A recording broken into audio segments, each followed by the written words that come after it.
Adab, Namaste, and greeting of peace to all of you, patient viewers and listeners. It's been a long day and we're all waiting, so I'm just going to not taking much time, quickly run through something which is so important to what we're doing at Ajmer Sharif and what we have grown up with in serving the humanity and serving the creation, and nature and environment also forms an important part of the creation. So when I was asked to deliver a presentation for the leadership in 21st century, the only thing that I was feeling very strongly about, that of course we talked about social responsibilities of the leadership, but sometimes we kind of missed on the spiritual responsibilities that all the global leaders have, and that is so much important in the 21st century.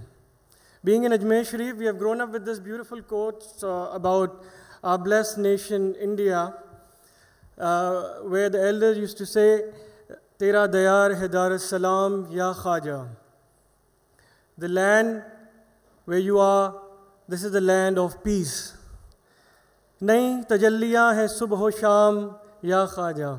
That every moment there is a new light of peace and tranquility at this land. Na fikr mein, na ghame jam, na khauf waqt tere maston ko. The people of this land have no fear, no sorrow, and no worries. Teri ek nigah se chalta hai kaam ya Khaja. That the spiritual benevolence that we have got through the traditions, that spiritual benevolence is so essential for our day-to-day life. But today, in India and around the world, when we look about our responsibilities, the spiritual responsibilities of the world leaders, we are all gathered here in this time, odd time rather, facing a crisis that can be referenced for simplicity of these odd numbers, 3, 6, and 9. We are all asking ourselves today how we are going to go about caring for each other and our familial relation in the next few years as our planet approaches 3 degrees Celsius warming enhancement during the approaching of the 6th mass extinction on a planet which will be about 9 billion of people. So the question we all face here, most of the people are aware of the physical responsibilities of our earth, our families, our communities, the animals and the trees. However, we are not aware of the spiritual responsibilities of the time. Leaders in the 21st century will need to embody, live, and invite others, leaders of the global world, to live their spiritual responsibilities, their sacred trust with the Creator. Earth is a living entity, and because of the collectively shared values, we have not been as honest as serving the creation when we are serving the Creator. When you stop seeing somebody as living, or a tree, or plant, or group of people, men and women, or a certain skin color, you desacralize that person, being, and the creation. Suddenly this person, or plant, or tree is a resource to be used again. This wasn't always the case. Our traditional worldview, especially from Indian civilization, the spiritual leaders, thinkers of the Indic, the spiritual cultures, the early Sufi mystics, and the saints of the Bhakti tradition acknowledge the world and its soul, a living soul that contained everything within it. We knew our cosmic connection, our oneness, and our interconnectedness and uniqueness. We have been in an era of forgetfulness, and now the turn of the tides are changing, and we are waking up to the effect of this desacralization, as seen in the ecological crisis, environment degradation, our oneness, our interconnectedness, and the uniqueness that we all celebrate. We have been an understanding that things have gone so far that our bad dream of separation, of patriarchy, our myth of casting the divine up to the heaven and banishing the divine presence from the earth, that we are in the situation of the odd numbers 3, 6, and 9. As a fakir, a mystic, born and brought up in Ajmer Sharif, I truly believe that the divine does make us instrument of healing and regenerating the world. His grace can work through His humble servants. If His will and the real leaders of the 21st century will need to be lovers of God and His creation. Hazrat Khwaja Gharib Nawaz, back in the 11th century, shared this anecdote of how, if a devotee develops these 3 attributes of nature, we can get the closeness, the qurbat to the Creator. Earth like hospitality, river like generosity, and sun like bounty. Because they never make distinction on whom they are serving. Their purpose is for serving the entire humanity. It is a time to make the earth holy again. Time to reconnect with the earth and acknowledge that the earth has a soul, and to remember our sacred trust towards our Creator, our Lord, and that we are His servant. To serve the Creator, we must serve the creation. Doing is a masculine quality. We all hold masculine and feminine qualities in our soul. And in the 21st century, a balance of both is needed at the center of a life and workspaces which is equally sacred. I will share this with, of course, all the organizers so that can be published with the media outlets who are there, or whoever would like to use it. The spiritual responsibilities today's time, that your spiritual practice is not about you. You commit to getting up every morning, meditate, pray, offer devotion. Therefore, whatever faith and spiritual path that we all follow, all of this practice is not about you. It's about the divine, that how we connect. Hazrat Khwaja Gharib Nawaz said that your prayers, your beads, your fasting, it's for your spiritual elevation and closeness to the Creator. But if you really want to serve the Creator, serve the creation. Khidmat-e-Khalq.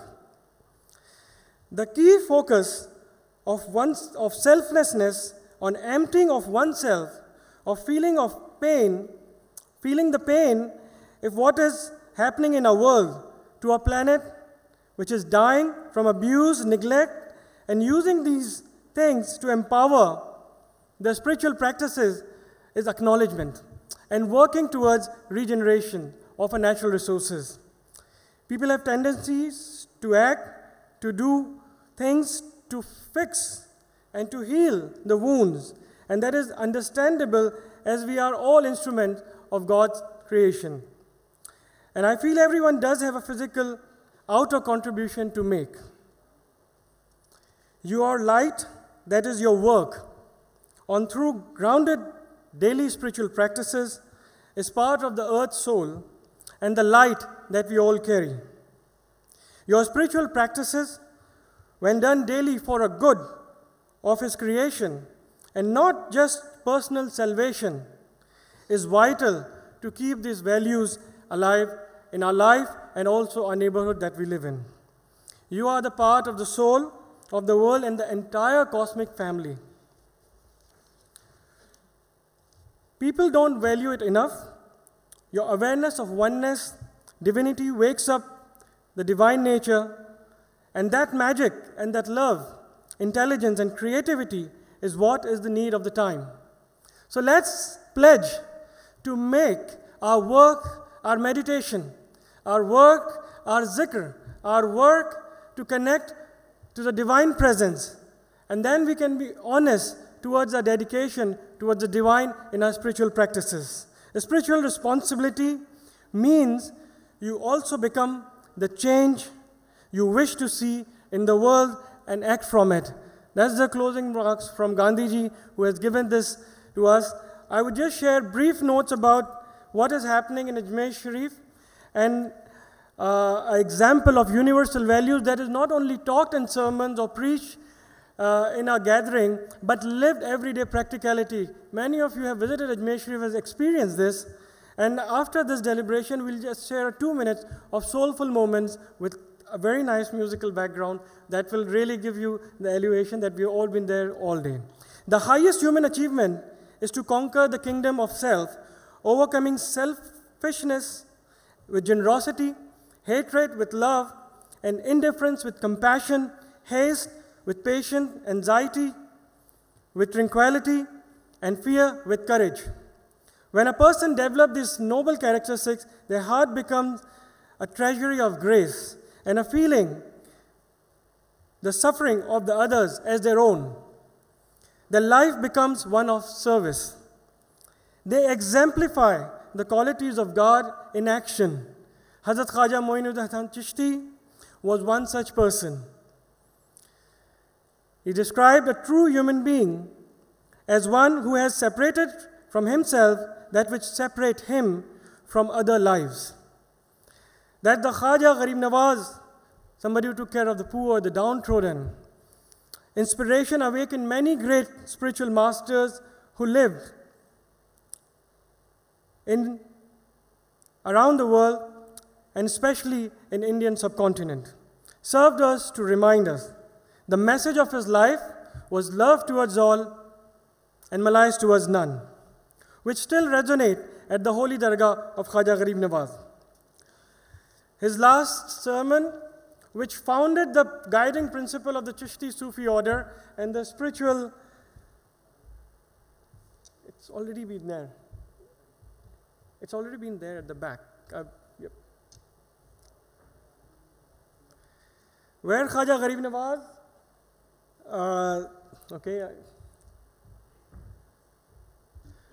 has said, and it's so much the basic identity of serving the humanity, love all and hate none. Mere talk of peace will avail you not. Mere talk of God and religion will not take you far. Bring out all the latent powers of your being and reveal the full magnificence of your immortal self. Be surcharged with peace and joy and scatter them wherever you are and wherever you go. Be a blazing fire of truth, be a beauteous blossom of love, and be a soothing balm of peace. With your spiritual light, dispel the darkness of ignorance, dissolve the clouds of discord and war, and spread goodwill, harmony among the people. Never seek any help, charity, or favors from anybody except God. Never go to the courts of the kings, but never refuse to help and bless the needy and the poor, the widow and the orphan, if they come to your door. This is your mission, to serve the people. Carry it out dutifully and courageously, so that I, as your spiritual master, your Piro Murshid, may not be ashamed of any of your shortcomings before the Almighty God and the holy predecessor in our Sufi order.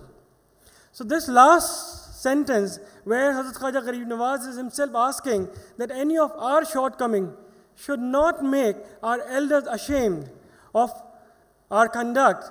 And today in India we have got this thousands of years of spiritual legacy, and a way of life has been given to us from masters who have conquered the selfish desires, served humanity unconditionally.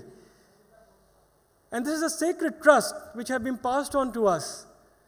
We should be conscious that none of our act should make them ashamed, who has made India great over the centuries. Thank you so much for having us here. Rumi has said, I'll share the Persian version and then translate it. Baza baza haran chehasti baza. Sadbar itoba shikasti baza. Idarga ma na umidi nist. Idarga ma umidast. Come, come, come. Whoever you are, come. Even if you have broken your vows, come again. Our door is not of the door of despair. It's the door of hope. And truly, in India, we can say that India is the door of hope to the entire world, and we can truly achieve what our elders, our ancestors have given to the world in the 21st century with these values of serving and loving unconditionally. Thank you so much.